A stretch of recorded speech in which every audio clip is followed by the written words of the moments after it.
Thanks for tuning in to the Block is Hot podcast, brought to you by the 900 Block. Today I have my good friend Alyssa, aka Mary Droppinz, as you are all familiar.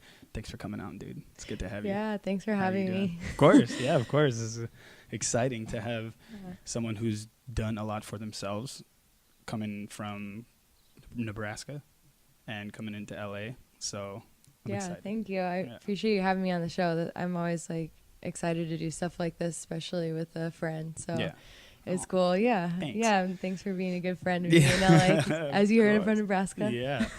How did you even get here from Nebraska? Like, what was how did it start? Like, coming from there and let's say like completely up and leaving and coming to here. Was it for house music and DJing, or was it just to come out here because you wanted something else and then it kind of came along? Actually, I came out here for a relationship I was in. It was in a really committed relationship, and it was his home, and he had came to Nebraska, and that's where we met. And then he wanted to come out here. I had a job opportunity in New York, actually.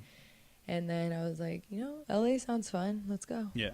So that's how I ended up here. Nice. And then we actually didn't end up working out, obviously. And I really turned to music, and that's kind of where it began. That was like your vice to go to? Was house music like the original? Because I know you play piano. I know you did some sort of instruments, and music's always been a part of your life, I take it. And then you came out here and started picking up the house music stuff. Yeah, house music really came to my life out here in Orange County, actually, originally. So nice. With La Cave. Yeah.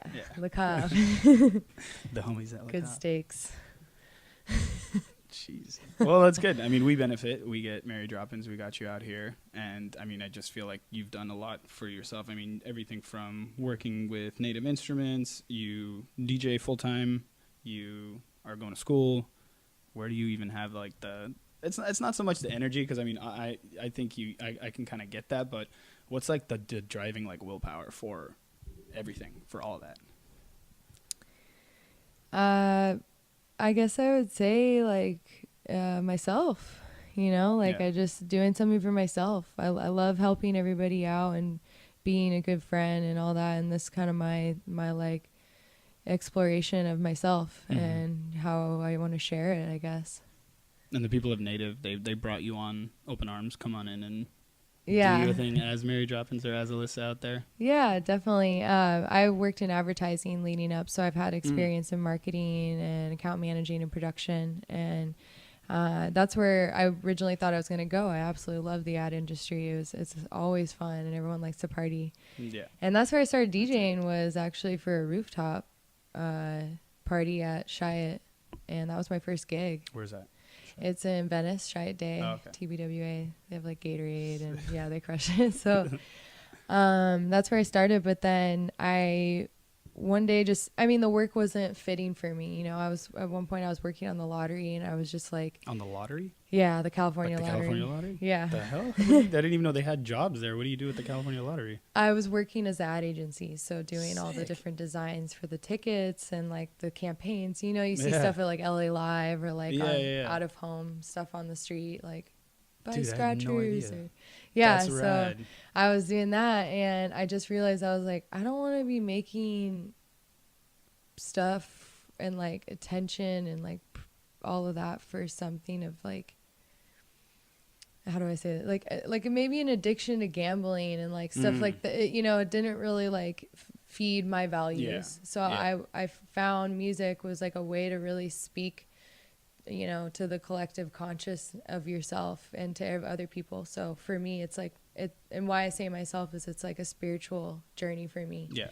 And I've always been a spiritual person. So this is just like my new like facilitated on my own kind of thing. Yeah. Well, that's good. I mean, going from something like working on the lottery and working in like advertising, I think the understanding from yourself of like, this just isn't for me. Not a lot of people get that.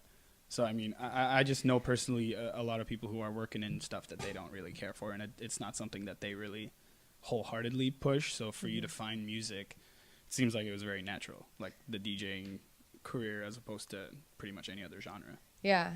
No, for sure. So, I mean, I was just looking around for another job then, and I was like, I want to do something I'm really passionate about and I actually use the products for.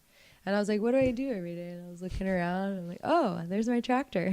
It just happened to be, did you have it before? That's how I started DJing, was on tractor. Like that's what taught me to DJ.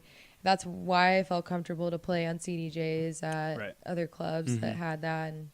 And so tractor was the beginning for me. So I saw on LinkedIn that there was a position at Native Instruments, and I had a friend that I used to work with at Chiat. She just started working there, and at Native. Got it.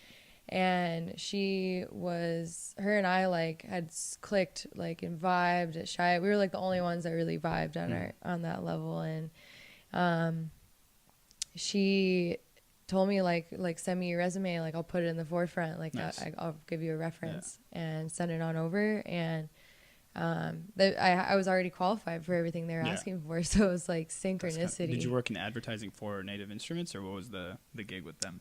It was for marketing. Marketing. Okay. Yeah. So I worked in marketing, and specifically with education and user engagement. So with artists and all the schools around town. And that's kind of how I started going to school, is because I wanted to also immerse myself in that culture so I understand it better, what it's like to be a student at school. And it's a mutual benefit for me. Like music school. Yeah. Got it.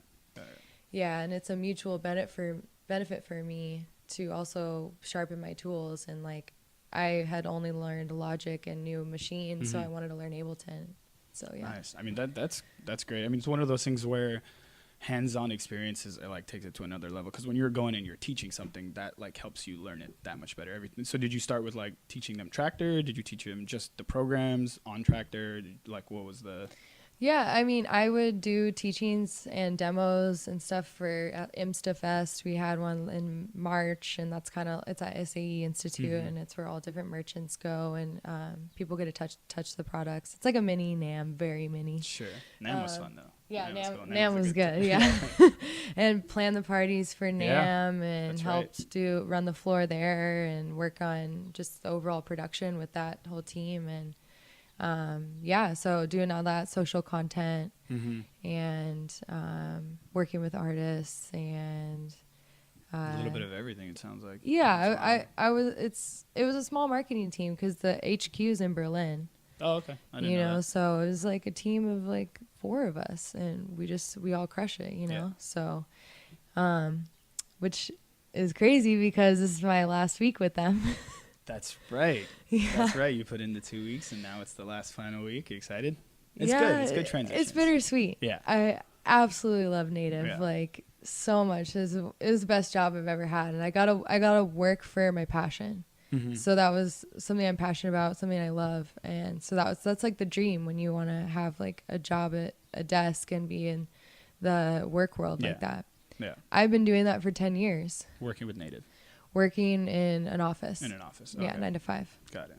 And it was just, like I felt ready to just give my full heart to music on my terms and keep repping the products. Like I absolutely use all those Native products, and I'm very familiar with that. Yeah, and part of your writers. Yeah. I mean, but if it works for you and you like it and you need, I mean, as an artist, I feel like every artist has every right to ask for whatever it is that they want to work with on a. I mean, again, I don't DJ, but we have a lot of people who request certain things, and as someone who wants to give an artist the ability to be at their best, it's whatever that they're comfortable with. Yeah. And then with Native, and you were saying you were teaching, it's like the other way around. The teacher became the student. Yeah. Because now you're in school. Exactly. Yeah. Studying every